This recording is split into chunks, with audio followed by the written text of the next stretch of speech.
Hi friends, welcome to செல்வ Vinayaka channel. இன்றைக்கி நம்ம சேனலில் என்ன பார்க்க போகிறோன்னா, சூப்பரான ஒரு கார்டன் க்ளீனிங் தாங்க பார்க்க போகிறோம்.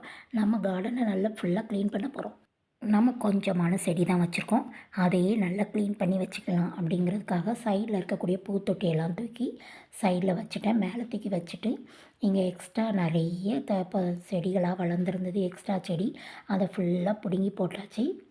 இந்த பக்கம் பார்த்திங்கன்னா மருதாணி செடி இருக்குது. நடுவில் செம்பருத்தி ஒரு 4 செம்பருத்தி இருக்குது. இங்கே வந்து பார்த்திங்கன்னா இந்த இட்லி பூம்பாங்கள்ல அந்த செடி, ஆனால் அது வளரவே இல்லை, அப்படியே தான் இருக்குது.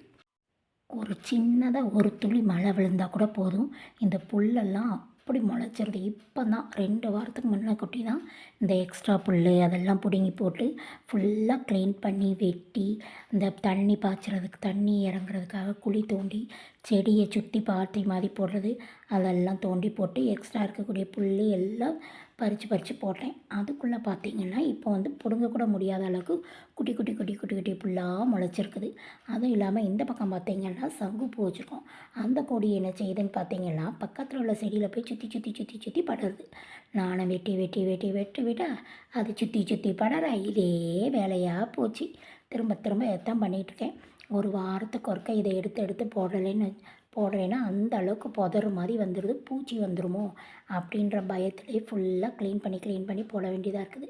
தளம் போடலாம் அப்படின்னு நினச்சா இந்த தொட்டியில் வச்சாலும் அந்த அளவுக்கு க்ரோத் இருக்க மாட்டேங்குது. செடியோட க்ரோத்து இந்த மணலில் இருக்கும் போது இந்த செம்பருத்திலாம் அவ்வளோ நல்லாயிருக்கு. நான் இன்னும் ஒரு குட்டி கன்று வந்து பார்த்திங்கன்னா இந்த சங்குப்பூ செடியை ஒரு டப்புக்குள்ளே வச்சுருந்தேன். பட் ஆனால் அது வளரவே இல்லை, பட்டு போச்சு. பட்டு இங்கே இருக்கிறது வந்து நல்ல மணலில் இருக்கிறது நல்ல க்ரோத்தாக இருக்குது. இந்த ஒவ்வொரு செடிக்கும் பார்த்திங்கன்னா நான் வந்து என்ன உரம் போடுறேன் அப்படின்னா, டீ போட்டுட்டு அந்த டீ தூளை வந்து நல்லா அலசிட்டு கொஞ்சம் தண்ணியில் கலக்கி அந்த டீ தூளை விட்டுருவேன். அப்புறம் அரிசி களைஞ்ச தண்ணி தோசைக்கு அரைக்கும் போது அந்த தண்ணியும், தோசைக்கு அரிசி களையிற தண்ணி, அது போக பார்த்திங்கன்னா சாப்பாட்டு அரிசி களையிற தண்ணி, இந்த மட்டும்தான் நான் ஊற்றிட்டுருக்கேன். ஆனால் பரவாயில்ல, பூ நிறைய பூக்குது. ஒரு நாளைக்கு எப்படியும் ஒரு 10-15 பூ பூக்கும். சங்குப்பூ பார்த்திங்கன்னா நல்லா கொத்து கொத்தாக நிறைய பூக்குது. இந்த பிரிவிங்கில் மட்டும் பூக்கவே மாட்டேங்குது. அதாவது இதை என்ன பூன்னு சொல்லுவாங்க, இந்த நித்திய கல்யாணி பூ செடி மட்டும் ஃபஸ்ட்டு வாங்கிட்டு வந்து கொஞ்ச நாள் நிறைய பூத்துது. இப்போ பார்த்திங்கன்னா ஒன்று கூட பூக்க மாட்டேங்குது. செடியும் பட்டு போச்சு ஃபுல்லாக. அதான் அந்த தொட்டியில் இருக்க செடிகள் ஃபுல்லாகவே வந்து ரொம்ப பட்டு போகுது. கீழே உள்ள செடிகள்லாம் நல்லா பார்த்திங்கன்னா வளர்ச்சியாக இருக்குது. இந்த பாருங்கள், இவ்வளோ காலம் வளர்ந்துருக்கு. இதில் கல் வேறு நிறைய கிடக்கு. எல்லாத்தையும் க்ளீன் பண்ணிவிட்டு இதுக்கப்புறம் உங்களுக்கு எப்படி இருக்குங்கிறது வீடியோவை நான் உங்களுக்கு காமிக்கிறேன். நல்ல வெயில், இன்றைக்கி உச்சி வெயில் நல்ல மண்டையை பழக்குது. நான் இது வந்து மத்தியானம் போல் இந்த வீடியோ ஷூட் பண்ணிகிட்ருக்கேன். மத்தியான டைமில் தான் க்ளீன் பண்ணிகிட்ருக்கேன். எல்லா வேலையும் முடிச்சுட்டு கொஞ்சம் க்ளீன் பண்ணலாம், வீட்டில் உள்ள எல்லா வேலையும் முடிச்சுட்டு இதுக்கு இறங்கிட்டோன்னா, கார்டன் பக்கம் நம்ம இறங்கிட்டோன்னா ஒரு டே ஃபுல்லாக போயிடும். அதனால் வீட்டில் உள்ள எல்லா வேலையும் முடிச்சுட்டு அதுக்கப்புறமா இங்கே வரலான்னு சொல்லிவிட்டு க்ளீன் பண்ண வந்தேன். இங்கே மருதாணி பார்த்திங்கன்னா செம்மையாக தழுத்துருக்கு. இந்த செடி வெட்டி விட்டுருக்கேன். ஆனால் பக்கத்தில் இன்னொரு கன்று முளைக்குது. பக்கத்தில் இருக்கக்கூடிய கன்று நல்லா தழைச்சி வந்திருக்கு. இன்றைக்கி பறித்து கையில் வைக்கலான் இருக்கேன். பார்க்கலாம். அரைக்கிறதுக்கு தான் டைமே இருக்க மாட்டேங்குது. இந்த பக்கம் செடியை ஃபுல்லாக இனிமேல் தான் எடுத்து வைக்கணும். தொட்டியில் உள்ள செடி இதெல்லாம் பார்த்திங்கன்னா வீட்டுக்குள்ளே வச்சுருக்கக்கூடிய செடி. இந்த குட்டி குட்டியாக இருக்க பார்ட்ஸில் உள்ளதெல்லாம் மணி பிளான்ட்டு, வீட்டுக்குள்ளே கிச்சனில் வச்சுருக்கக்கூடிய மணி பிளான்ட்ஸ், இது எல்லாமே தூக்கி வெயிலில் வாரத்துக்கு ஒருக்க நம்ம சன்லைட் காமிக்கணுங்கிறக்காண்டி வெளியில் வச்சுருக்கேன். அந்த பக்கம் ஃபுல்லாக க்ளீன் பண்ணிட்டேன். பட் இந்த பக்கம் இனிமேல் தான் வரணும். இந்த பக்கம் வர்றதுக்கு அடுத்த வாரம் தான் இந்த பக்கம் இறங்கணும். இதில் பார்த்திங்கன்னா 2 வாட்டர் கேன் இதில் வந்து செடி வச்சுருக்கேன். அந்த வாட்டர் கேன் வெட்டி கொஞ்சம் செடிகள் வச்சுருந்தேன். அது அவ்வளவுமே பட்டு போச்சு. அதில் உள்ள மணலை ஃபுல்லாக தட்டிட்டு அந்த கேனை வந்து டிஸ்போஸ் பண்ணிடலான்ட்டு இருக்கேன். இந்த பக்கம் பார்த்திங்கன்னா ஃபுல்லாக தொட்டியில் வச்சுருக்கக்கூடிய செடிகள் தான். க்ரோத் ரொம்பலாம் வரவே மாட்டேங்குது. இங்கே பார்த்திங்கன்னா சங்குப்பூ நல்லா பூத்துருக்கு. இது வந்து கனகாமரம் கலரில் இருக்கக்கூடிய செம்பருத்தி. இந்த செம்பருத்தி தான் நல்லா பூத்துட்ருக்குது.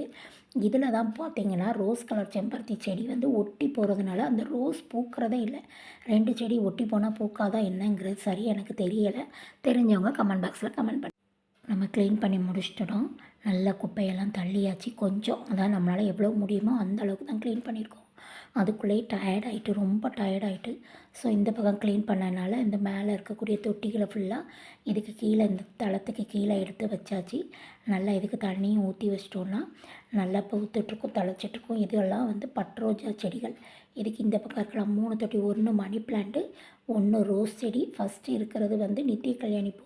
அந்த நித்திய கல்யாணி பூ தான் செடி வாடி போச்சு. திரும்ப ஒன்று லேசாக துளிர் விட்டு இப்போ தான் வருது. பூக்குதா என்னங்கிறத பார்க்கணும். பட் இது பூக்கலைன்னா இன்னொரு செடி தான் வாங்கணும். இதுக்கு கீழே பார்த்திங்கன்னா தண்ணி விட்டு நம்ம நல்ல உரமும் போட்டு வச்சுருக்கோம். இன்னும் 1 வீக்கில் நான் உங்களுக்கு காமிக்கிறேன் எப்படி இருக்குங்கிறத.